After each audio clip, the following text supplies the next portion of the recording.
Como a gente vai organizar o nosso site de delivery agora? Vamos partir para essa parte. Por enquanto, a gente só tem a pasta delivery, né? Esse arquivo main, que a gente não está fazendo nada com ele, ele está só de exemplo. E a gente tem aqui o ponto de entrada do Flask, que é o arquivo app.py, onde tudo vai começar.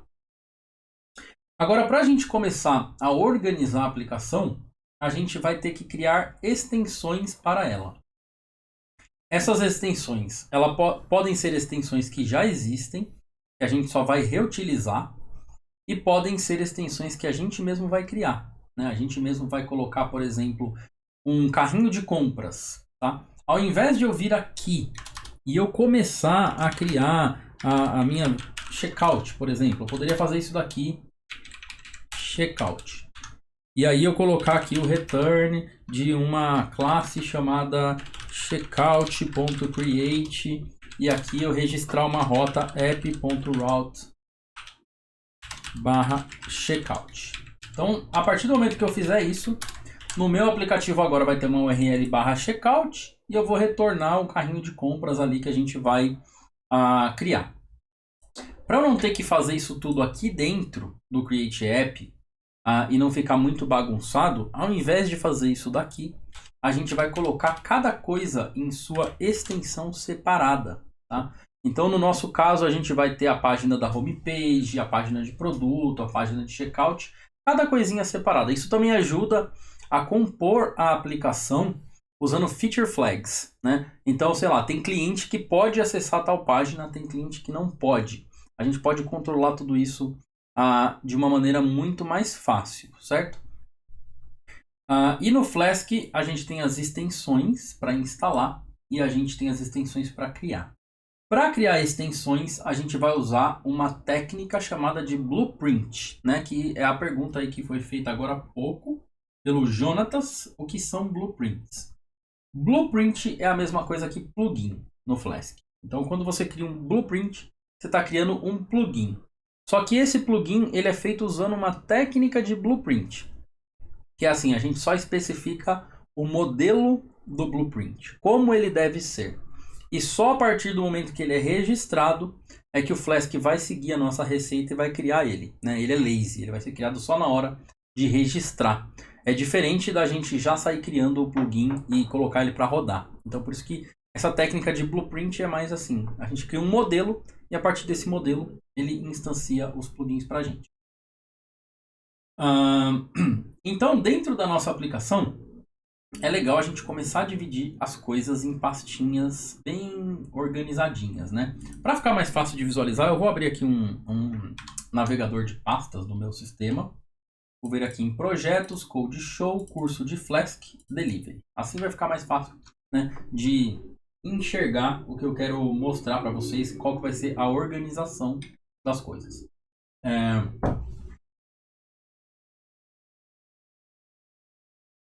Tudo que for instalado no nosso aplicativo, todo plugin, toda a extensão, ela vai ter que estar dentro do pacote delivery, né? Que é onde tem o nosso init.py. E aqui a gente vai sair criando pastas.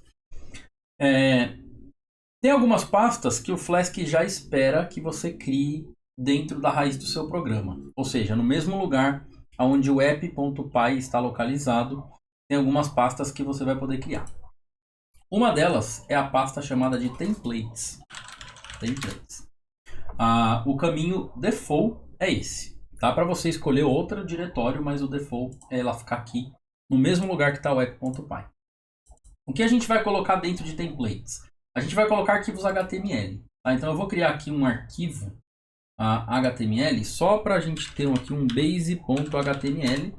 A gente vai entrar nesse assunto de templates logo mais, né?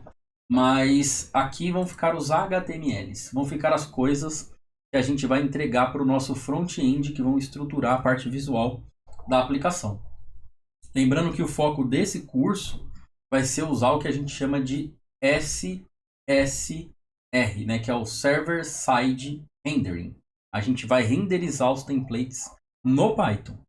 A gente vai criar a API E a gente pode até fazer um exercício de você consumir essa API com JavaScript, mas o foco aqui vai ser a parte do Python mesmo, renderizar no servidor, no back-end, todo o HTML e entregar ele 100% pronto para o front-end. A gente também tem uma pasta que fica aqui na raiz chamada de Static. O que a gente tem dentro da pasta de Static? A gente tem os arquivos JS, a gente tem os arquivos CSS e a gente tem as imagens. Você pode organizar essa pasta do jeito que você quiser. Na hora que a gente renderizar o template, a gente vai linkar para essas pastas. E esse aqui é só uma nomenclatura que eu costumo usar. IMG, CSS e JS. Eu, como não sou um desenvolvedor front-end, eu acabo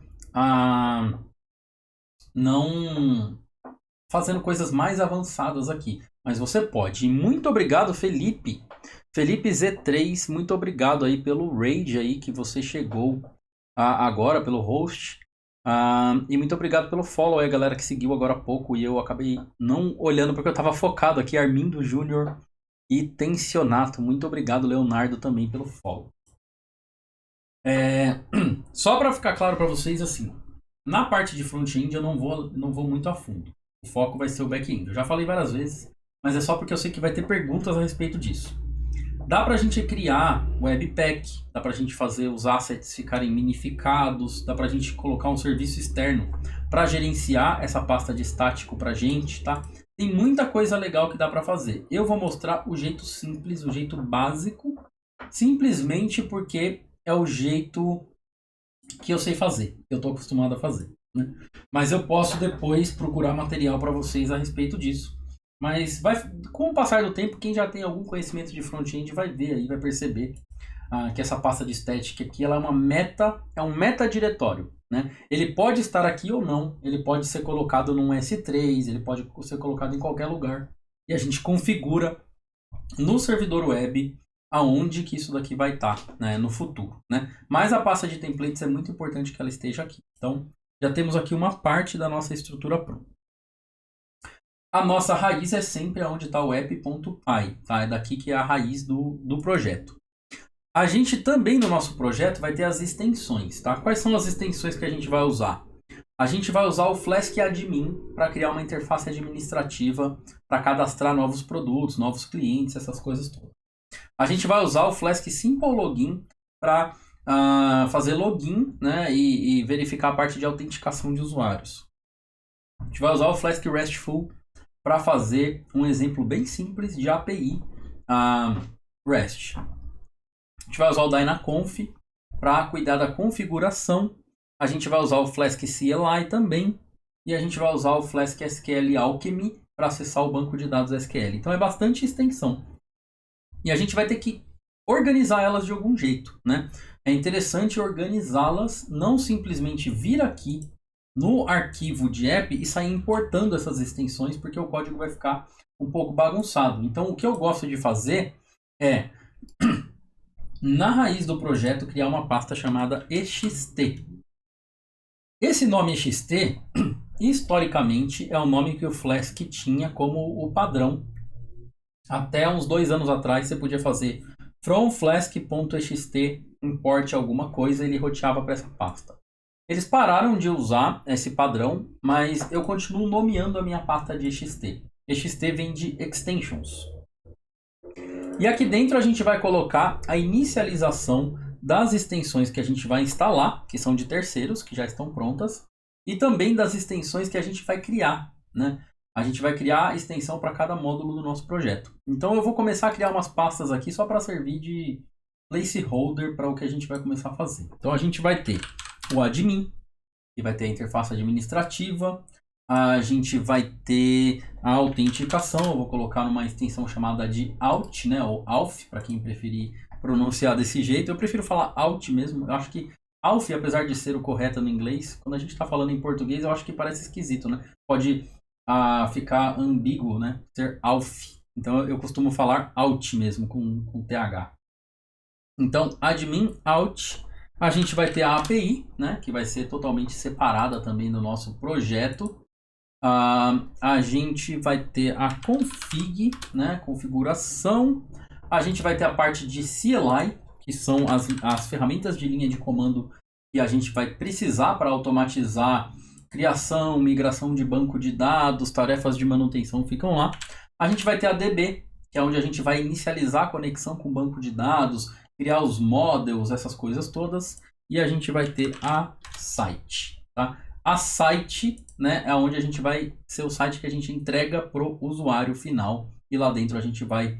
Dentro do site, pessoal, vai ficar a critério de quem está desenvolvendo o projeto Flask, como você quer organizar o seu projeto. Você pode fazer MVC. O que significa isso? Significa simplesmente que aqui você vai ter uma pasta chamada Models, outra você vai ter chamada Views, a outra vai ser Controllers. E aí, logicamente, a gente vai dividir as coisas, cada uma em seu lugar, e juntar tudo lá na hora de registrar no Flask, tá? Eu não vou seguir MVC, eu não vou seguir nada disso, mas eu só quero deixar claro para vocês que fica... O Flask dá a liberdade para você fazer realmente a arquitetura do seu projeto. Eu vou usar a arquitetura de Blueprint, tá? Sem nada mais. A gente vai criar Blueprint, registrar rotas, registrar templates, registrar as coisas dentro do Blueprint. Então, essa aqui é a arquitetura básica do nosso projeto de delivery. Já tem bastante pasta aí. Para mandar para o GitHub, depois eu vou colocar um initzinho em cada uma delas, né? Mas eu faço depois automaticamente. Então, em cada extensão... mais um detalhe. Dentro do XT, a gente precisa ter um arquivo chamado init.py, né? Porque isso aqui vai ser instalado. Isso aqui é um pacote Python. Eu quero poder fazer from delivery.xt import tal coisa. Do mesmo jeito que eu fiz lá from delivery.app, eu quero fazer from delivery.xt e importar as coisas no caminho do Python. E aí eu preciso ter esse init aqui para transformar isso aqui num pacote Python. E automaticamente dentro de cada um desses pacotinhos eu vou precisar de um init também, para que eles consigam ser reconhecidos por todas as IDEs e ferramentas como algo importável, tá? Então essa aqui é a estrutura. Deixa eu mostrar para vocês aqui como seria essa estrutura. E aí a gente faz um review de cada parte dela, né? Tá aqui. E aí eu vejo com vocês se vocês têm dúvidas, tá? E olha só, eu tô muito bravo que a minha música não está tocando como eu gostaria. Eu queria que ela tivesse com o repeat. Aí. Eu consigo mudar de música tudo, mas deu bug no meu editor. No meu player, né? Tem uma pergunta aqui na fila, deixa eu olhar. Quer mais? Não, muito obrigado, nem terminei de comer ainda. Autorização do usuário, vamos usar o OAuth 2.0. A gente poderia fazer sim, se a gente tiver tempo, a gente faz isso na parte de API, né? Que a gente vai ter aqui, ó, no nosso EXT, a gente vai ter aqui o API. Aí para API a gente pode usar o OAuth ou o JWT. Acho que o JWT vai ser mais tranquilo. Para a parte de login de usuário mesmo, eu acho que a gente vai usar uma autenticação básica normal, só por questão de tempo, né? Porque implementar essas coisas às vezes demora um pouquinho, mas aí a gente vai vendo. Primeiro a gente foca na parte estrutural toda, os conceitos mais relacionados ao Flask. Sobrando tempo para a gente fazer isso, a gente parte para fazer sim. A gente pode até fazer como exercício, né? Também é uma opção, né? Cadê? Deixa eu ver se tem alguma pergunta no Discord. Já mostrei, né? O Makefile, tudo tranquilo então. Como fazer isso tudo rodar num Docker? Tenho que abrir o container interativo? Então, não.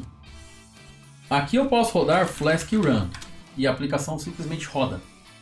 Se eu pegar e quiser colocar isso dentro de um Docker, a gente cria um Dockerfile aqui, instala essas dependências dentro do Python do Dockerfile e a gente ou mapeia a pasta delivery local para uma pasta de dentro do Dockerfile, ou a gente já faz o build disso aqui, já instala também ela dentro do Docker, né? E aí, isso para produção. Para desenvolvimento, eu não sei, daria para fazer mapeando a pasta também. Se vocês acharem interessante, a gente pode entrar nesse tema de criar um Docker Compose para fazer esse mapeamento aí também. Pode ser uma ideia. Olha aí o Space Devs na areia, Space Devs tranquilo.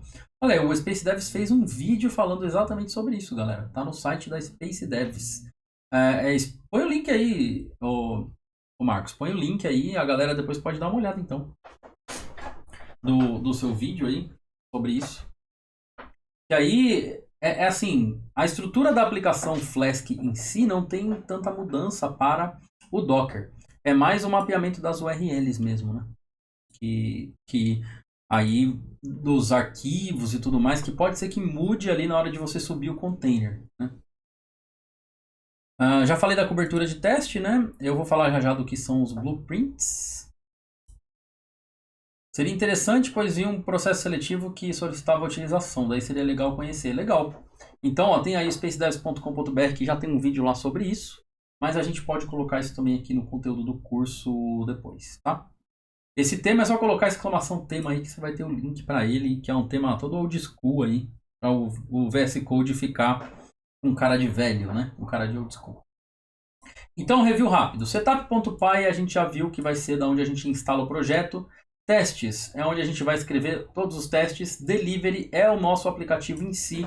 Por conta de ter esse init.py, o Python reconhece ele como um pacote Python. O app é o ponto de entrada do nosso aplicativo. Quando a gente rodar Flask Run no terminal, ou quando a gente colocar isso para rodar com o Gunicorn lá como um servidor, é aqui que ele vai olhar.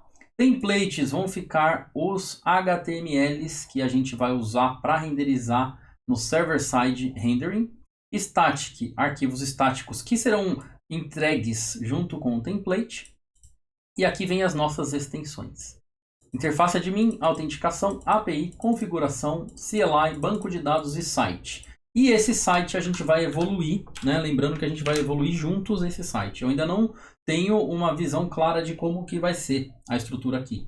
Mas, por exemplo, pode ser que aqui dentro a gente tenha um submódulo chamado homepage, a gente tem um outro submódulo chamado checkout, a gente tem um submódulo chamado busca para implementar as páginas de busca. E aqui é onde a gente vai usar o conceito de blueprints, tá? Que a gente vai falar com detalhes também. Então, essa daqui é a estrutura básica. Esse material aqui, eu tenho ele aqui, também mando para o repositório depois. Vocês têm alguma dúvida a respeito dessa organização? Antes de eu partir para a parte de views?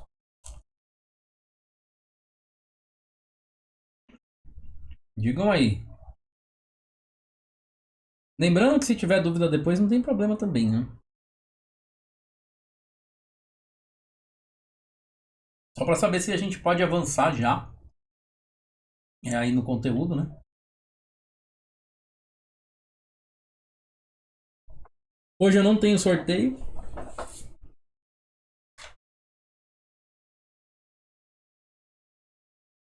Douglas, muito obrigado aí pelo seu subscribe. Valeu demais. Entre aí no Discord.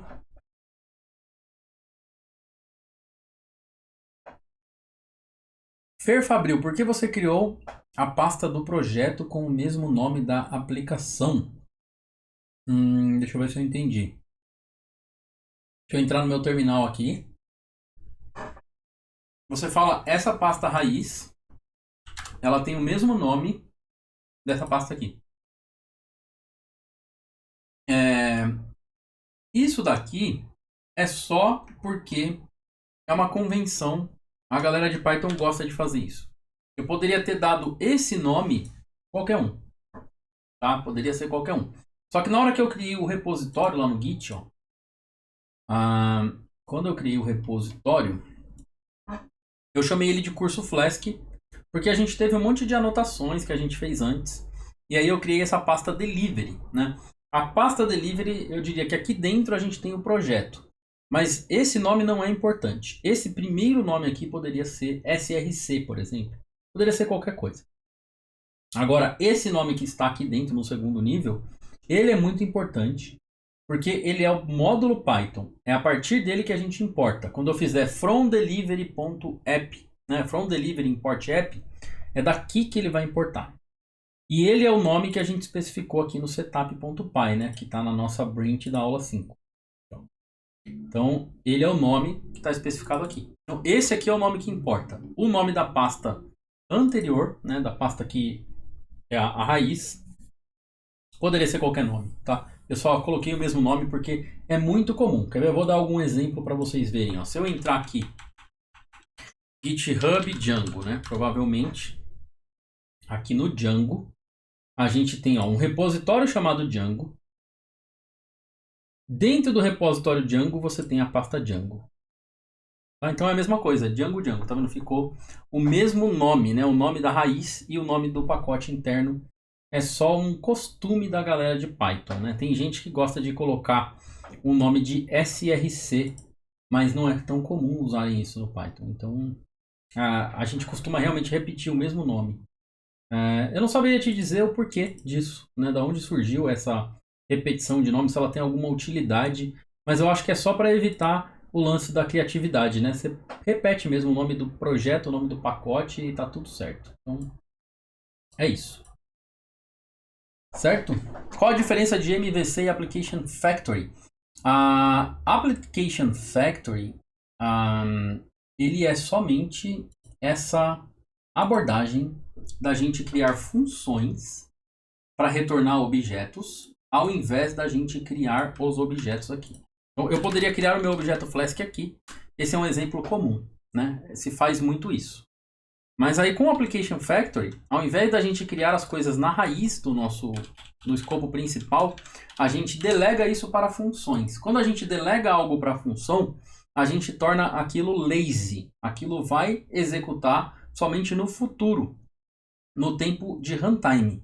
Quando a gente coloca no comecinho aqui do código, isso vai executar quando a gente rodar o projeto pela primeira vez, quando a gente fizer um import no tempo de definição. Então a gente criar essa estrutura, onde tudo que inicializa dentro de uma função, é o que a gente chama de Application Factory. Já MVC é outra história. MVC é uma escolha de arquitetura.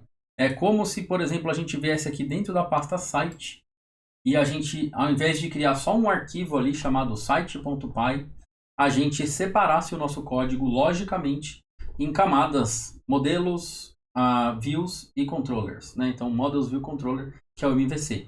E aí, toda vez que a gente for criar uma nova página, a gente pensa, essa responsabilidade, ela é de quem? É uma coisa visual, algo que vai aparecer aqui na tela e tal, algo que o usuário pode mudar, né? Ele tem o poder de alterar a ordem, por exemplo, o sorting. Então isso aqui fica na view. É só a ordenação, não altera os dados, só altera a forma como ele visualiza. O controller é alguma coisa que tem regra de negócio, é onde eu decido quanto que eu vou aplicar de imposto, é onde eu decido quanto que eu vou dar de desconto. Então, isso fica no controller.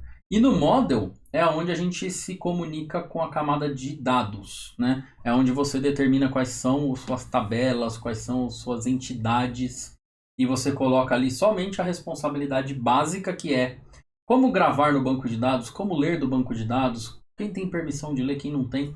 Tudo isso pode ficar na camada de model e a regra de negócio na de controller e a de visualização na de view. Então, é uma maneira de organizar a arquitetura. Tem gente que gosta, tem gente que não gosta, mas a verdade é que qualquer maneira de organizar a arquitetura ela é interessante.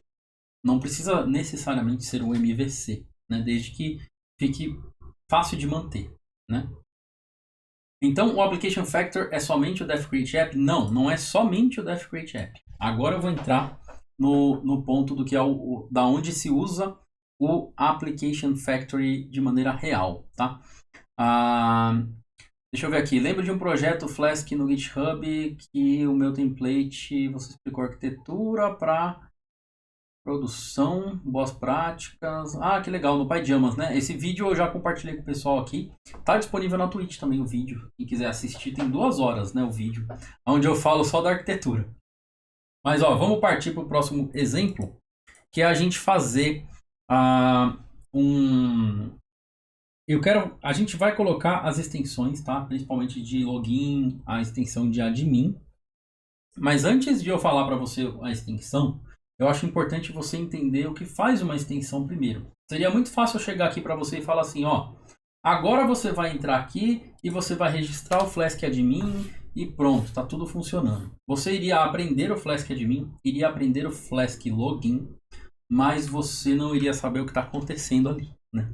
Então eu prefiro que a gente gaste um pouco mais do tempo para eu te mostrar por baixo mesmo, né? Fazer aqui o meme que está rolando na internet, para eu te mostrar como o Flask funciona por baixo dos panos, antes de eu te dar o caminho mais fácil, né? Que é usando as coisas prontas, tá? Então isso pode fazer com que a gente talvez precise ter uma live a mais do que eu planejava nesse curso todo, mas vai ajudar vocês a compreenderem as coisas. Então, exemplo número 1, né? Vamos lá.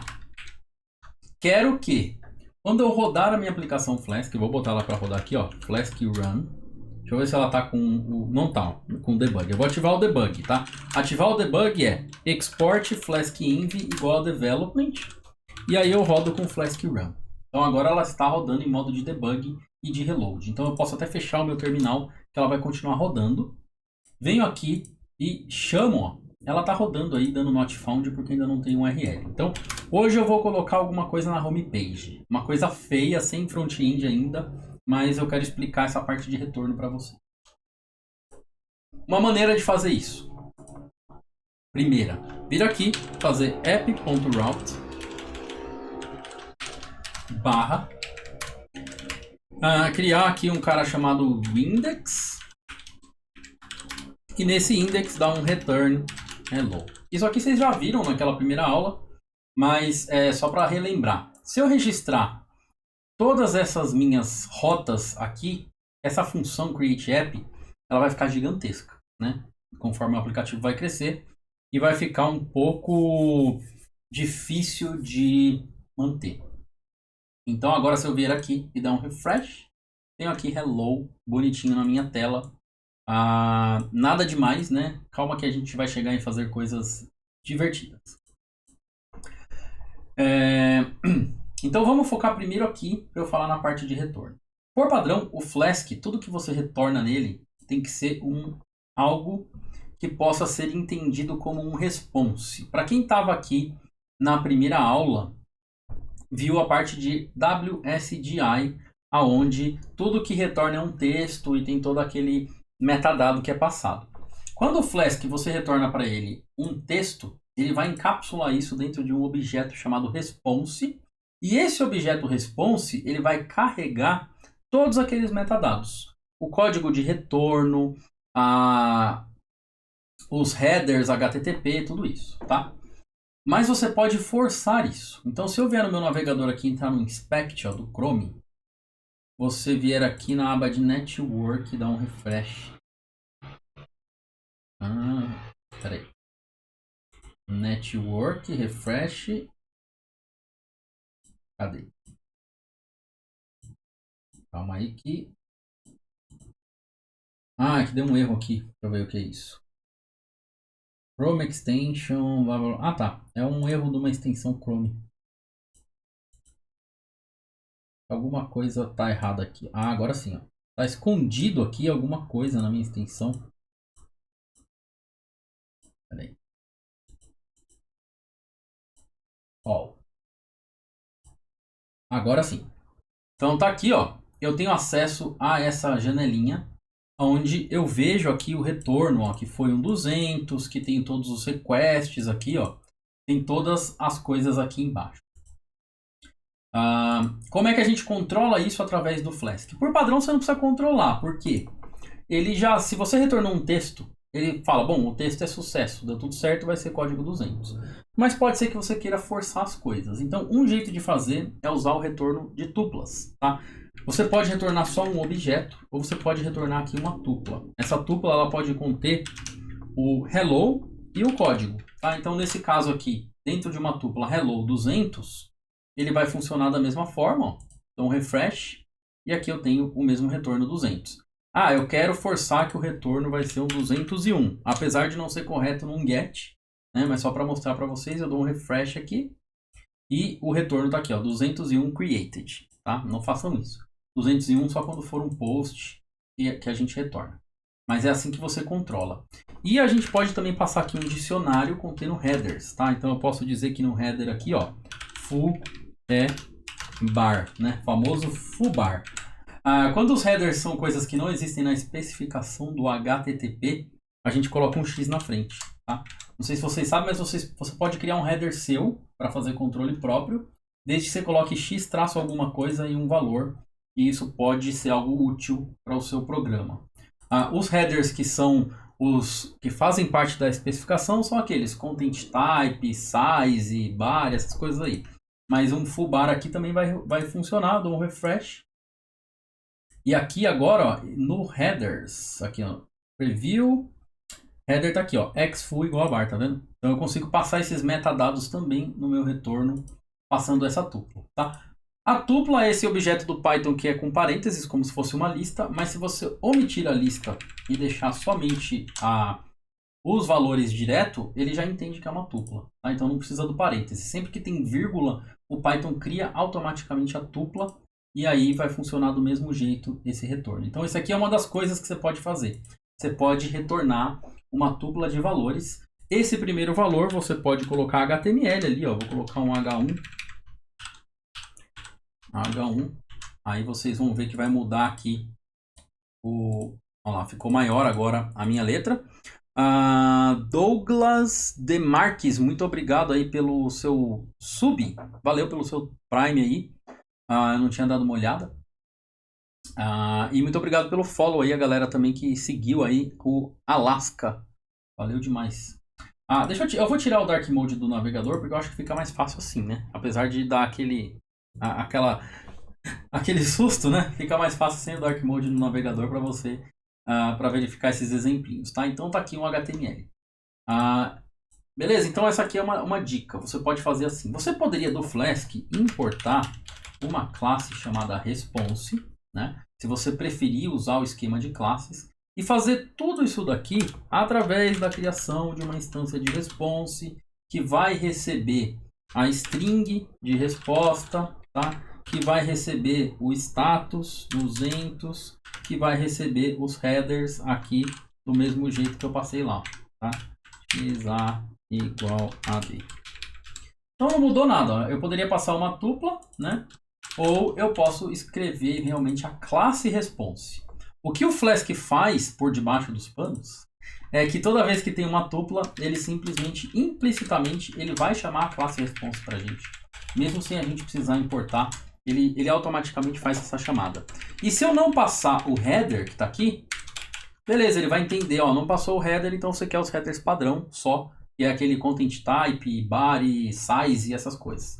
Se você não passar qual é o tipo, qual é o status code, ele já vai entender, por padrão é 200, quando é um get. Então eu já vou enfiar o 200 ali para essa pessoa. Então ele já resolve isso para a gente automaticamente para evitar que a gente tenha que ficar digitando tudo isso.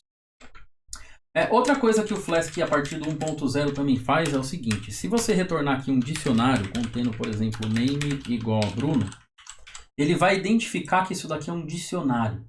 E automaticamente ele vai converter isso para um JSON. Tá? A gente tem uma função chamada JSONify que antes do Python, do Flask 1.0, você teria que fazer isso aqui, ó, JSONify, e passar esse dicionário para o JSONify.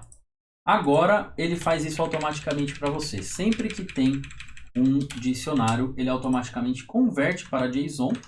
E aí quando eu rodar aqui, ó, tá lá, isso aqui é um JSON válido, ó. Se eu vier aqui no meu preview, ó, tá aqui o objetinho JSON pronto para ser servido como uma API. Então facilitou. Para criar API simples, isso aqui é o jeito mais tranquilo. Em alguns casos, quando você tiver serialização, por exemplo, serializar uma data, alguma coisa, o JSONify vai poder ajudar a gente. E um outro tipo de retorno que a gente tem no Flask é o que eu estava falando para vocês, que é o template. Tá? O que é o template? Aqui na minha pasta de template, ó, que eu criei na raiz do projeto, a gente colocou esse template chamado de base. A gente vai entrar num assunto mais denso depois, só explicando a parte do template, que vai ser com o Jinja. Mas eu posso criar um template aqui, ó, chamado de index.html. Vai ser a homepage do nosso site. E aqui eu vou criar um HTMLzão aqui bem simples, aqui, ó, HTML5. Vou dizer aqui que o nosso site se chama Code Show Foods Delivery, tá? E aqui no body eu vou colocar um Hello Bruno, tá? Calma lá que a gente vai chegar em exemplos reais. Eu prometo para vocês que a gente vai fazer coisas verdadeiras. A gente vai sair desses exemplos. Esses exemplos são só úteis para vocês entenderem os conceitos. Então aqui vai ser todo o front-end onde a gente vai desenvolver. Lembrando que esse front-end vai passar pela renderização de back-end, né, que é o server-side rendering. E como que a gente usa um template dentro do Flask? Aí a gente vai usar uma classe uma função chamada render template, tá? O render template a gente coloca aqui no lugar do return, tá? Render template. E a gente passa qual é o template, tá? Qual é o nome do template? No meu caso aqui vai ser o index.html. Então olha como é que ficou. Tudo aquilo que a gente retornou antes, que era só um texto, agora vai continuar sendo um texto, porque o retorno do render template vai ser o texto daquele index.html, né? Só que aí eu consigo colocar em arquivo separado para eu reorganizar. E além disso, além de ter arquivos separados, eu vou poder colocar isso daqui numa estrutura de herança, né? Para eu poder reaproveitar blocos. Então imagina que o site ele vai ter uma parte que tem uma busca. Eu não preciso em toda a página HTML fazer a busca de novo, né? Então eu posso criar macros que eu consigo reaproveitar aquele campo de busca em todas as páginas. Eu posso criar um sistema de herança de templates para eu reaproveitá-los, mas a gente já chega nisso tudo. Então, com esse render template, se eu vier aqui agora e dar um refresh, ó, tá aí, ó, Hello Bruno. E se eu olhar o código fonte, aquele HTML ali, ó, que eu criei lá, Code Show Foods Delivery, Hello Bruno. Esse título é o que aparece aqui em cima, ó, no navegador, né? Qual que é a outra coisa que a gente pode fazer com o template? A gente pode passar dados para ele. Tá? Essa aqui, aliás, é a coisa mais útil, né? Eu posso vir aqui e falar assim, name é igual a Bruno. E eu faço isso dentro da view. E aí aqui, ao invés de eu colocar o name, eu uso essa sintaxe de interpolação de variáveis do template. Tá? Isso daqui vai ser substituído pelo valor que eu recebi aqui no render template. Né? Isso se parece muito com o Twig, né, do PHP, porque o Jinja, que é a interface aí de templates o motor de templates do Python, é exatamente o mesmo motor de templates do PHP, do Twig, e foi criado pela mesma pessoa, que é o Armin, criador do Flask. Então, agora, ó, tá ali Bruno, só que o que isso aqui me trouxe de vantagem? A vantagem é que agora eu posso ter esse único template e eu reutilizo mudando aqui o nome, ó. Então agora o name vai ser Carla, dou um refresh lá, Hello Carla, e eu mudei isso na minha view, né, na parte da função mesmo responsável por renderizar aquele template. Esse valor também pode ser um valor dinâmico, né? Então para isso a gente usa um objeto aqui chamado de request, né, que pega os valores de request, e aqui o name eu posso dizer que ele vai ser o request.args. E aí do request.args eu pego lá o name. Tá bem? Seria uma opção. Fazendo isso, a hora que eu passar aqui, ó, provavelmente ele vai dar um type error, tá? O objeto is not callable. Calma aí que eu fiz errado. Request.args não é chamado, é acessado, é assim. Request.args e os colchetes para pegar o name, tá? Então tá aí. E aí ele vai dar um erro, ó, bad request, tá? O browser não conseguiu achar a keyword, mas aí eu passo a keyword aqui em cima, ó, name igual a Carla. Tá lá, hello Carla. E aí a partir de agora eu posso passar qualquer parâmetro aqui, né? Tipo, nome igual a Eric. Foi lá, nome Eric. Nome igual o último nome do chat, ó, Space Devs, aqui ó, Marcos. Tá lá, hello Marcos. Então, desse jeito aqui, ó, eu peguei através do request, dinamicamente, passei esse valor dinamicamente para o render template e tudo foi renderizado aqui dentro do HTML. Aqui dentro do HTML a gente vai poder fazer coisas bem legais dentro do template. Por exemplo, for. A gente pode criar aqui ó, um for letra in name e a gente pede para ele aqui num ind. Eu preciso instalar a extensão de Flask na hora que a gente entrar em template para facilitar a minha vida, tá? mas eu posso criar aqui um LI e colocar aqui cada letra do nome separadamente. Então aqui tem algumas coisas que tem no contexto do Jinja, né, que é o gerenciador de templates aí do Flask, que a gente pode fazer. A gente pode ter filtros, a gente pode ter funções, a gente pode criar os nossos próprios filtros, fazer for, while, todas essas coisas do Python dentro do HTML para automatizar a nossa vida, né? Então aí agora eu tive um exception, porque faltou, eu escrevi errado o endif aqui, peraí. É end for, não é end if. Por isso que eu falei que eu preciso da minha extensão, né? Para eu não digitar errado. Mas tá lá, ó, tá vendo? Agora ele pegou cada letra separada e aqui embaixo colocou a palavra inteira, né? Posso colocar aqui qualquer nome que ele vai funcionar do mesmo jeito. E não se preocupem porque a gente vai entrar em detalhes nessa parte de template no momento mais oportuno. Tá? Mas, pensando no objetivo da aula de hoje, que é a organização do projeto, o que eu mostrei para vocês até agora, que é essa parte de renderização de template, ó, se eu deixar isso aqui dentro do meu arquivo principal do app, o que vai acontecer? Quando eu começar a ter muitas páginas, vai ficar bagunçado.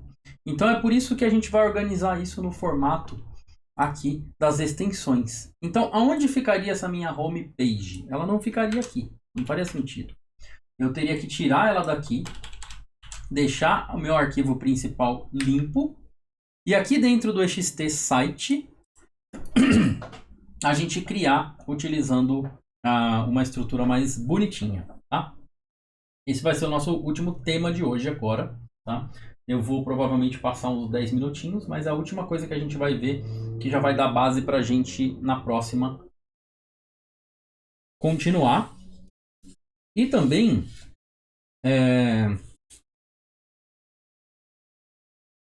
vai dar base para o exercício que vai ter para a gente fazer agora o próximo exercício, né? Que vai rolar no Discord. Então agora sim, vamos responder a pergunta que a galera fez aqui. O que é um blueprint e para que serve um blueprint? Conceitualmente, se eu entrar aqui no navegador e digitar a palavra blueprint, vocês vão ver esse desenho aqui, ó, tá? Isso aqui é um blueprint. Por isso que tem esse nome. Agora que o Google Docs mudou, a busca mudou, eu não consigo mais abrir as imagens, né? Mas já deu para pegar a ideia, tá? Isso aqui é o que os arquitetos, né, utilizam quando eles vão planejar uma casa. Eles usam essas folhas e eles escrevem, fazem o projeto da casa, de cada andar da casa, em uma folha separada. E aí eles conseguem pegar o primeiro andar, encaixar a outra folha que é semi-transparente por cima, para ver aonde as coisas se encaixam. Então você faz o planejamento da base da casa, põe ali uma outra folha, né, para você desenhar o restante dos elementos, põe outra folha para desenhar outras coisas e você vai fazendo isso em camadas, né? Você vai fazendo várias camadas do projeto. E aí, a arquitetura de blueprint no Flask significa mais ou menos a mesma coisa. Que você vai dividir a sua aplicação, ao invés de você colocar tudo em uma camada só, você vai criar essas camadinhas que eu criei aqui nessa pasta txt, e você vai compor cada parte da sua aplicação como se fosse uma daquelas lâminas de blueprint, tá? E essa lâmina de blueprint você pode substituir a qualquer momento. Se num momento qualquer do projeto lá o arquiteto fala, bom, a parte aqui do andar 2 não tá boa, ele simplesmente arranca aquela folha e desenha só os elementos do andar 2. Ele não precisa jogar fora o projeto inteiro, ele altera só uma das partes. Então essa aqui é a ideia, que a gente possa criar uma aplicação que seja reusável e você consiga mudar pequenas partes dela. Então, em teoria, quanto mais blueprint você tiver, mais fácil, desde que você consiga manter essa separação, né? Então, seria isso. Então, vamos criar um blueprint aqui no site, tá? Dentro do site, por enquanto, eu vou criar um blueprint só, mas a gente pode, no futuro, criar outros blueprints. dividir em múltiplos blueprints. Mas vamos começar do mais simples primeiro. Dentro da pasta site eu vou criar o arquivo init.py. O init.py, ele é, quando eu fizer import site, que é esse pacote que eu criei aqui, esse é o arquivo que vai ser importado inicialmente. Eu tenho a opção de colocar código dentro dele ou simplesmente deixar ele aí e colocar código em outro lugar. Então eu vou colocar o código aqui. Dentro do blueprint eu vou criar um novo arquivo. E aí que tá. O nome que eu vou dar para esse arquivo pode ter a ver com a minha aplicação, ou eu posso querer seguir um padrão para todos os blueprints que eu for criar na minha aplicação, um padrão de nomenclatura para iniciar eles todos a partir de um único nome, né? Isso seria bastante... isso é melhor, essa é uma abordagem melhor, a gente seguir um padrão de nomenclatura. Mas você tem a liberdade de nomear como você quiser. Eu geralmente coloco as coisas dentro do init, tá? Mas tem gente que não gosta de colocar as coisas dentro do init. Então eu vou chamar esse cara de main, tá? Main. Main que é principal, né? Eu acho que o nome main é um bom nome para quando a gente quer determinar que algo é o ponto de entrada do nossa aplicação. Lembrando que é um main sem underline, tá? É só main mesmo. Main de principal, de início, de começo, é tudo, aqui que tudo começa. O que a gente faz dentro de um blueprint? Tá? O app Flask, ele funciona dessa maneira. A gente faz from Flask, import Flask. E a gente tem um objeto aqui, app, criado a partir da classe Flask. Como faz um blueprint? Da mesma forma. O blueprint, ele é um projeto de app. Tá? Aqui a gente tem um app mesmo. Quando a gente criar, ele está materializado. O blueprint, ele é só uma ideia de app, só que ela não é materializada, ela é abstrata. Então a gente faz from Flask, import a classe blueprint. A classe blueprint, ela se comporta quase que 100% igual à classe app. A classe Flask. Tudo que a gente pode fazer com a classe Flask, a gente pode fazer com a classe blueprint. Quase tudo. Então eu crio um objeto aqui chamado de BP, igual a uma nova instância de blueprint, igual eu fiz com o app. E eu preciso dar um nome para o meu blueprint. No meu caso, esse aqui vai se chamar site. Tá? E eu passo aqui como segundo parâmetro o name, né? Que é aquele para indicar qual que é o caminho importável dele. E eu tenho mais parâmetros. Qual é a pasta de estático, qual é a pasta de template, e tudo isso eu posso sair definindo dentro do blueprint. Então ele é praticamente uma aplicação Flask, só que com um outro nome. E a partir daqui eu começo a registrar as minhas coisas. Então lembra que eu criei isso daqui lá? Ó? Agora eu vou fazer o seguinte, eu vou trazer isso aqui para o meu escopo do blueprint e vou trocar aonde tem app, eu troco por BP.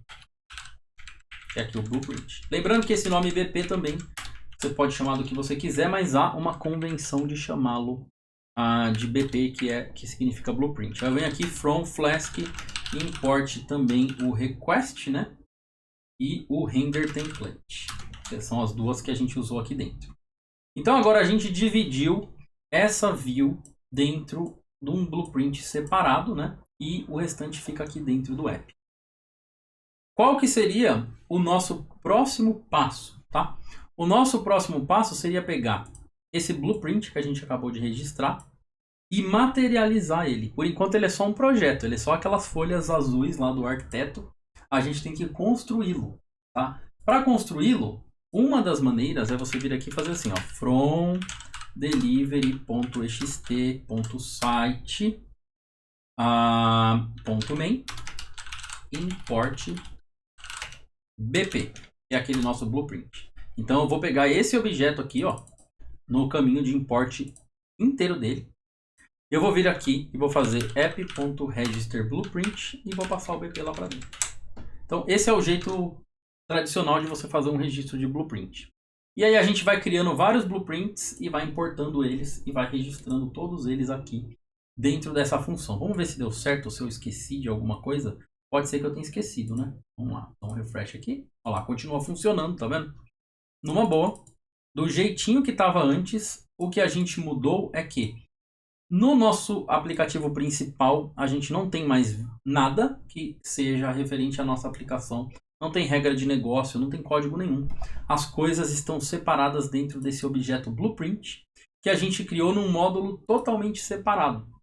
Isso é legal porque isso pode ser um projeto separado. Desde que você tenha como importar ele, ele pode estar publicado lá no PyPI, que é o caso do Flask Admin, por exemplo. E você pode, do Flask Admin, importar o blueprint do Flask Admin e registrar na sua aplicação Flask. Então, mais ou menos esse aqui é o jeito que funciona o blueprint. Enquanto ele está aqui, ele não existe, ele não roda, ele não tem contexto. Tá? O blueprint não tem contexto de configuração, não tem contexto de aplicação, não recebe request, ele é só um modelo. Eu quero que tudo o que eu fizer aqui, no momento que eu registrar, o Flask replique e construa dentro da aplicação. E aí é o que ele vai fazer aqui, quando a gente dá o register. Tá? O Blueprint está especificado em algum design pattern? O Blueprint está especificado na documentação do Flask. Eu acredito que ele foi criado baseado no Builder Pattern. A gente tem um pattern chamado de Builder Pattern. Mas ele não é necessariamente um blueprint, mas foi baseado muito no Builder Pattern. E aí o pessoal do Flask que criou. Tem outras ferramentas, outras linguagens que também tem o nome Blueprint. Tem uma engine de games chamada Unreal Engine. E eles seguem um padrão de blueprint visual, né? Você faz um modelo de como o game vai acoplar os objetos, é a mesma ideia, né? Que você tenha camadas que você pode. Por exemplo, amanhã, se esse site já não me serve, eu venho aqui e troco esse objeto BP pelo BP2. E eu importo lá o BP2 de outro lugar. Né? Então, isso fica componentizado. São pecinhas que eu vou encaixando aqui para montar a minha aplicação dentro do Create App. Né? Linha a linha, eu vou encaixando aquelas coisas ali aqui dentro. Né? Então, isso é bem bacana. Deixa eu ver outra coisa aqui. Tem como publicar um blueprint sem criar uma dependência no app, tipo um blueprint autoconectável? Olha, tem. Control Lock, obrigado aí pelo seu follow. E Clint também, muito obrigado. E a resposta é tem, tá? You thought this was in English. Today is not English, Control. I do strings in English only on Tuesday. On Tuesday is my day to speak in English. Today is a class about Python and it's in Portuguese. But anyway, thank you for joining. Então, se você quiser fazer um blueprint que nem esse, e você instalar ele no seu caminho Python, você tem como lá no setup.py do blueprint, você usar um negócio que se chama namespace package. Peraí, deixa eu lembrar. From setup tools import namespaces. Enfim, tem um negócio qualquer que agora eu não lembro, mas você consegue automatizar algumas coisas baseado no namespace. Então, quando a pessoa instalar o seu aplicativo, você consegue de alguma maneira descobrir aonde está o app e fazer uma introspecção para registrar, mas não é comum. Geralmente a gente registra isso manualmente na nossa aplicação, tá? A outra pergunta, tem como publicar um blueprint sem criar a dependência? Já falei, né? O app.config são sempre feitos diretamente no app? O Nathan está perguntando. Então, não. Aqui, o exemplo que eu coloquei no nosso teste aqui, ó, no teste app, ele está usando o app.config direto do app. Mas a gente vai usar a extensão chamada Dynaconf, que a partir do momento que a gente registrar o Dynaconf, a gente vai vir aqui e vai registrar aqui o Dynaconf e passar o app para ele. Aí o Dynaconf vai passar a controlar a configuração e aí a gente vai colocar isso em arquivos, em variáveis de ambiente. Então vai ter toda uma abordagem separada para cuidar da parte de configuração. Tá? Qual o DB que vai usar? Legal você ter falado disso. Eu estava pensando em usar o Postgres SQL, mas eu mudei de ideia, tá? Eu mudei de ideia porque eu estou pensando a gente usar o Python Anywhere. Inclusive, muito obrigado por lembrar disso, porque eu ia esquecer. Isso é muito importante, ó. Aproveitar que a maior parte da galera ainda está aqui. mas eu vou mandar também isso aqui lá no Discord, né, para todo mundo acompanhar. O PythonAnywhere.com é uma plataforma para a gente hospedar aplicações em Python. Vou colocar o link aqui e no Discord também. Então, se possível, se vocês puderem se cadastrar no Python Anywhere. E quando você se cadastrar dentro do Python Anywhere, você vem aqui em Account. E tem um item aqui no Account. Não precisa pagar nada, tá? O Python Anywhere é gratuito. Se você quiser e você gostar, você pode pagar $5 por mês para ter algumas features a mais. Você vai vir aqui, você se cadastra lá. Se você já tem uma conta lá, você pode reutilizar a sua conta de e-mail colocando um mais, tá? Não sei se vocês sabem disso, mas se a sua conta for Gmail e for, por exemplo, fulano@gmail.com e você já usou essa conta para se cadastrar no Python Anywhere, você pode se cadastrar com fulano mais codeshow@gmail.com. E aí você vai conseguir acessar os e-mails e fazer login no Python Anywhere tranquilamente, porque o Gmail permite que a gente tenha o nome que a gente já tem de e-mail, mais qualquer palavra, para desambiguar contas de e-mail. E o Python Anywhere aceita isso na hora de fazer o cadastro. Então, se cadastrando no Python Anywhere, na conta free, você vai clicar em Account e vai vir aqui em Teacher, tá? Teacher. Aqui no Teacher, você vai clicar em Enter Teacher Name e você vai colocar Code Show e dar um OK. Tá? Seria isso. Se cadastra no Python Anywhere, na conta free, vai na sua conta, no Account, Teacher e coloca Code Show. Tá? Mas deixa eu te explicar o que vai acontecer quando você fizer isso. Quando você fizer isso, eu aqui no meu dashboard, eu vou ter acesso ao seu Python Anywhere. Então eu vou conseguir acessar os seus arquivos, eu vou conseguir acessar os seus consoles para poder te dar uma ajuda, tirar alguma dúvida. Tá? Então eu pensei em usar o Python Anywhere por conta dessa facilidade.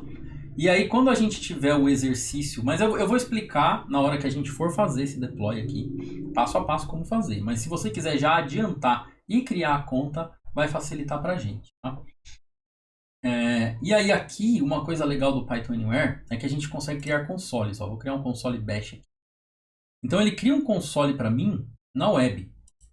Na nuvem, né, lá nos servidores da Python Anywhere. E dentro desse console eu consigo fazer tudo o que eu faria local. Do mesmo jeito que eu mostrei para vocês o Gitpod. Então aqui não é para a gente editar as coisas, tá? Aqui é para a gente fazer deploy mesmo. A hora que o nosso aplicativo estiver pronto, a gente vai entrar nesse shell aqui. A gente vai usar o Git para puxar os arquivos, né?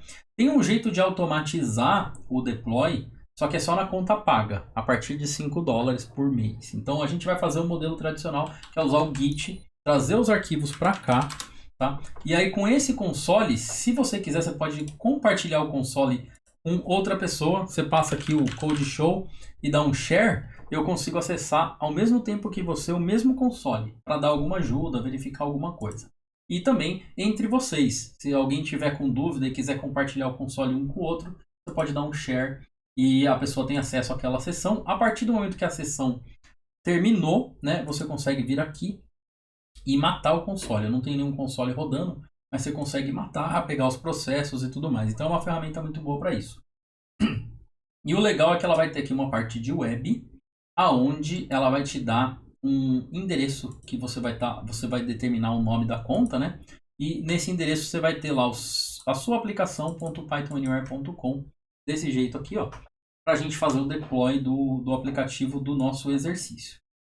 E aqui a gente vai especificar tudo, onde está o Flask, qual é o Virtual Env e tudo mais. Então a gente vai usar o Python Anywhere para fazer isso, tá? Aí está falando aqui, ó, você está usando o Python Anywhere como Code Show. Eu posso mudar, ó, e pegar a galera que já se cadastrou e já me colocou como teacher, tá vendo aí, ó? Então se eu quiser acessar o Python Anywhere aqui, ó, do Cássio Moraes, ó, é só eu clicar aqui e agora eu estou no Python Anywhere do Cássio Moraes. Se ele tiver uma dúvida, alguma coisa, eu consigo vir aqui e ver se alguma coisa ficou errada e corrigir. Então isso vai ajudar bastante durante o nosso desenvolvimento. E aí vem a questão do banco de dados, que fez eu chegar até aqui. O database dele, ele tem MySQL e ele tem Postgres. Só que o Postgres tem que pagar a partir de $5 por mês. Então a gente vai usar o MySQL porque a gente vai conseguir usar ele gratuitamente no Python Anywhere para fazer o deploy, tá? Qual que será a grande diferença de usar o Python Anywhere ou o Postgres ou o MySQL? Não muita durante o desenvolvimento. A gente vai usar o SQL Alchemy, que vai abstrair para a gente acesso ao banco. A gente pode até começar com o SQLite e depois mudar para o MySQL, tá? Então, vai ficar tudo tranquilo. Para o nosso objetivo aqui, o Python Anywhere vai funcionar porque o que a gente vai acessar de coisa externa vai ser na camada de front-end, que serão os mapas, né? E vai ser chamada via front, não vai ter chamada back-end para mapa. Então, o Python Anywhere tem algumas limitações para o que a gente faz no back-end, mas para acessar banco de dados e entregar a aplicação web, ele funciona bem. Tem limitação de requests, né? Então tem aqui a CPU. Eu usei 2% de CPU, tá vendo? Mas não tem problema porque a nossa aplicação vai ser pequena, não vai ter tanto acesso. Se por acaso vocês gostarem, aí dá para você ir lá e fazer um upgrade aqui para uma conta, né? É uma plataforma muito legal, o Python Anywhere. Ela é bem bacana. Eu tenho o site hospedado no Python Anywhere até hoje, né? Aliás, eu nem sei, deixa eu ver se meu site está hospedado aqui, que é o web2pyslices.com. Deixa eu ver se ele está online ainda. Faz anos que eu não acesso. Eu nunca mais mexi, tá aí, ó. Olha lá. A última postagem que eu fiz aqui, que alguém fez, né, foi há 4 anos atrás. O site está meio que abandonado, mas eu fiz o deploy dele lá no Python Anywhere. E tá lá abandonado, nunca mexi, porque eu não uso mais o Web2Py já tem muitos anos, né? Mas aqui é um site, é como se fosse um fórum de dicas de Web2Py, que inclusive o código-fonte disso aqui tá lá no meu GitHub, né? E, não, esse site aqui ele é com Web2Py. Tá? O Web2Py é um framework web que eu ajudei a desenvolver em 2008, mas eu parei de usar ele em 2012. Parei de contribuir, parei de usar e foquei mais em usar o Flask, né? É uma outra abordagem de desenvolvimento web completamente diferente do que eu estou ensinando para vocês aqui, né? É legal também, mas é outra abordagem, né? O Web2Py. Ainda existe o framework, é um dos frameworks mais famosos aí do Python, mas eu deixei de ser contribuidor e também... Eu mantenho esse site porque não me dá trabalho estar lá no Python Anywhere eternamente. A própria Python Anywhere disponibilizou a hospedagem, né? Mas o Web2Py é um framework interessante, né? E o link do Web2Py Slices é web2pyslices.com. web2pyslices.com. Tá, vamos lá para a parte que eu ia falar para vocês aqui do Blueprint. O que faltou, né? Eu registrei o Blueprint aqui no meu app, né? Só que ainda não tá bom, tá? Ainda não tá bom. Por que não tá bom? Porque conforme eu vou ter mais blueprints, eu vou tendo todos eles aqui, e eu vou ter que fazer vários registers aqui. Isso vai começar a ficar assim, ó. Que tudo bem, a ideia do blueprint, que nem eu falei pra vocês, é essa mesmo. A gente tem várias camadas que a gente vai encaixando, né? E a gente pega cada coisa dessa aqui. Um blueprint vai ser pro checkout, outro vai ser pro produtos e sei lá. Para cada camada do nosso programa a gente vai dividir como a gente quiser. Pode ser uma boa ideia. Só que a gente está usando o factory pattern, tá? Esse import que eu fiz aqui poderia ser também utilizando o factory pattern para evitar problemas de circular import. Quais são esses problemas? Se no meu blueprint, por algum motivo, eu precisar aqui dentro usar o app para acessar o app.config, por exemplo, ó, eu não tenho o objeto app aqui, tá? Eu tenho duas coisas que eu posso fazer. Ou eu importo um negócio chamado current app, e aqui eu uso o current app, uma abordagem chamada de thread local do Flask, né? Ele vai garantir para mim que essa variável global current app sempre vai ter o app em questão, mesmo eu não tendo importado o app aqui de jeito nenhum. Tá? E eu tinha falado para vocês que nunca devo importar o app, não é uma boa prática fazer import do app. E o current app também é meio que, eu diria que caiu meio que em desuso, assim, a gente usar o current app. Então, fazer isso talvez não seja uma grande coisa, uma coisa muito interessante. Então, o que a gente faz? A gente vai seguir a abordagem de factories dentro dos blueprints, tá? Ao invés da gente... E a mudança é simples, por enquanto. Quando eu colocar o dynaconf, vai ficar mais fácil, tá? Provavelmente a gente vai colocar o dynaconf no comecinho da próxima live. Mas a abordagem vai ser a mesma. Aqui a gente vai inicializar tudo. Só que a gente vai automatizar essa inicialização. Só que aqui, ó, do delivery ext .main import bp, eu não vou fazer mais isso. Eu vou fazer assim, ó. From delivery.ext import site. Então o meu import já ficou menor, né? Não tem todo aquele caminho. Parece Java, né? Com ponto não sei o que até chegar na classe. Então, para ficar mais bonito, o caminho de import vai ficar mais bonito. From delivery ext import site. Se eu quisesse, eu poderia até omitir esse delivery aqui, ó, e deixar só assim, ó. From.ext import site, que também iria funcionar, né? Porque ele faz um import relativo usando ponto. Mas também é uma boa prática quando a gente pode colocar o nome completo. Aí a gente vai importar o módulo site, que é esse módulo aqui, ó. Dele, delivery ext site. Quando a gente importa o site, a gente pega tudo que está dentro do init dele, né? Isso que a gente traz. Então eu vou poder vir aqui e ao invés de eu fazer isso daqui, eu vou fazer o contrário. Aqui que está a grande jogada. Eu vou fazer site.init app e vou passar o app para lá. Tá? Parece que não mudou muita coisa, mas mudou. Primeiro, aqui, quando eu tiver mais blueprints, eu vou ter lá o site, eu vou ter o admin. Aqui eu vou ter o admin.initapp. E eu vou fazer isso para todas as minhas extensões, tá?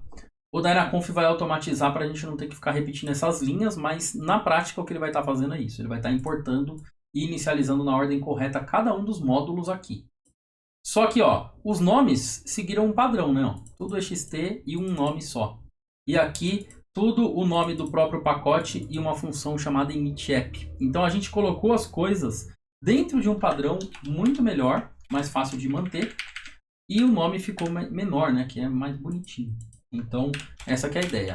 E agora, se eu tentar ver como é que tá aqui, ó, ele vai dizer que quebrou. Quer ver? Eu vou rodar. Vou lá rodar o site. Ele vai dar um erro. Ó. Delivery não tem um atributo initApp. Então, a gente vai ter que criar em cada uma das nossas pastas, dentro do init, a gente vai ter que criar uma função chamada initApp. O que ela é? Ela é o factory de cada uma das nossas extensões. Então aqui vai receber o app e vai fazer app.register blueprint e vai registrar aqui o nosso BP. E o nosso BP vem de onde? Vem de from delivery.axt.site.main import BP. Certo? Se eu rodar agora, tá aí, funcionando. Só que de uma maneira mais organizada, tá? Eu sei que pode... Neste momento pode parecer que essa mudança de caminhos aí tenha ficado estranha, mas vocês vão pegar... A gente vai desenvolver todo o restante usando esse esquema, então vai ficar claro daqui a pouco para vocês isso. E como eu estou dentro do módulo site, ó, o site tem o main aqui, eu posso simplesmente tirar tudo isso daqui, ó, e fazer assim, ó, from.main import bp. Não preciso do caminho completo. .main já diz respeito à própria pasta onde o init está. E aí ele vai funcionar bonitinho, ó. Então, o que eu ganhei? Eu não tenho aqueles nomes de import gigantesco. Eu tenho esse blueprint que pode ser registrado em qualquer app, desde que o app possa ser passado aqui como parâmetro para o app. O blueprint em si, ele vive dentro deste main. E aqui a gente vai registrar coisas a mais nele, mais rotas, extensões, template, filtros de template, tudo mais que a gente precisar fazer vai ser feito aqui dentro, né? E aqui, a partir de agora, a gente vai usar assim. Então, a gente vai partir, né? A gente já tem essa homepage, né, que não faz nada por enquanto. Como eu vou comitar isso aqui para o GitHub e eu acho que vocês já entenderam mais ou menos a ideia do que a gente vai fazer, eu vou até mudar esse index aqui, ó. Vou tirar esse exemplinho, a gente vai voltar nele depois, tá? E vou colocar aqui página inicial do site. Pronto. Não precisamos do restante, é só para ficar lá no GitHub sem esses exemplos aí, tá? vai ter aquela pastinha API, vai ter aqui, ó, a pastinha API tá aqui, API. Então, o que que a gente vai fazer na pasta API? A gente vai criar um init.py. Dentro desse init vai ter um init app e a gente sabe, bom, ele vai receber um app. O que que ele vai fazer dentro desse init app? O que a gente quiser. Se a gente for usar o Flask RESTful, se eu não me engano, vai ser app, vai ser chamar o API e passar o app lá para dentro. O que que é o API? O API vai ser from Flask RESTful import a classe API. Alguma coisa assim, que eu não lembro agora de cabeça, mas a ideia é essa, tá? A gente vai importando as extensões, inicializando as extensões, tudo dentro de cada lugar, tá? Outra vantagem disso, aqui na raiz, a gente importou o nosso EXT. Se amanhã eu quiser trocar de Flask RESTful para Flask RESTless, que é bem parecido, a gente só troca num lugar. Fica realmente desacoplado. A ideia é desacoplar, tá? Mas por enquanto a gente hoje ainda não vai dar tempo, né? Eu já passei um pouquinho do horário. Hoje não vai dar tempo de mexer com a parte de API. E por enquanto o que a gente tem é um único blueprint inicializado, tá? E organizado para a gente conseguir fazer teste, até porque quando a gente criar esse app, a gente pode receber parâmetro. E a gente pode fazer um if maroto aqui dentro, né? A gente não vai precisar porque o Dynaconf vai tomar conta pra gente. Mas a gente tem flexibilidade agora. O projeto Flask deixa de ser aquela linguiçona ali, aquele negócio num arquivo só, todo bagunçado. E a gente sabe aonde as coisas se encaixam. Então, esse código que está aqui vai também pro GitHub, né? Antes que eu esqueça. Deixa eu ver se tem alguma outra pergunta aí de vocês, né? Aqui eu mandei o EXT, o template, o makefile e o requirements. Eu mudei agora, né? Então vou mandar tudo aqui. E eu vou colocar no commit, ó, que vai ser adicionando add first blueprint. Tá? Que é uma extensão do nosso aplicativo, um módulo, né? Um plugin. Sempre que você ouvir falar de blueprint, pensa que ele é um módulo, ele é uma extensão, ele é um modelo de algo que você quer entregar. Uma página, qualquer coisa desse jeito, tá? Um projeto Flask pode ter mais pastas ou não tem necessidade? Pode ter quantas pastas você quiser. Essa é a questão. Como o Flask ele não força a gente a seguir nenhum padrão, a gente faz como quiser. Esse que eu estou mostrando para vocês é um padrão que eu uso nos meus projetos, que eu já coloquei vários projetos em produção usando esse padrão de organização. Que é o que a gente chama de Factory Pattern, né? Na comunidade Flask. Então, eu já dei o commit já, né? Já. Mas você pode fazer quantas pastas você quiser. Não tem limites, né? A ideia do Flask é essa. Você organiza como você quiser. Você pode até criar um framework seu que seja baseado no Flask. E já existem alguns, né? Que utilizam o Flask como base para ter uma organização específica. Eu ainda não automatizei isso. Eu tenho como tarefa criar um módulo Python que quando eu rodar, por exemplo, create new Flask app, ele já crie para mim essa estrutura de pasta aqui, né? Já automatize essa criação. Eu queria fazer isso, mas ainda não tive tempo. Deixa eu dar o push disso aqui para vocês terem esse código de exemplo no repositório. Lembrando que a partir desse conteúdo que eu passei para vocês hoje, teste a organização aqui da aplicação, como a gente vai estruturar os blueprints e essas coisas todas. A partir daqui vai sair um pequeno exercício, tá? Nada demais. E na próxima a gente vai falar um pouco mais sobre a parte de template, que vai ser muito útil, e sobre a extensão de admin, né? Acho que vai dar para fazer bastante coisa, agora que a gente já passou por esse conteúdo aqui, tá? Vou dar uma última olhada aqui nas perguntas, deixa eu ver aqui Discord. Não é melhor colocar esses parâmetros do Flask no makefile ou em alguma configuração para não ter que passar toda vez? Sim, a gente vai usar o Dynaconf, né, que é uma extensão do Flask para configuração. A partir do momento que tiver o Dynaconf, aqui na raiz a gente vai criar um arquivo chamado .env e no .env a gente vai colocar lá flaskenv igual development. A gente vai automatizar essas coisas com o .env. O Flask já suporta o .env por padrão, tá? Só que para que ele acesse o .env, você tem que chamar de .flaskenv. Ele tem que ser esse nome para o Flask ler o .env para você.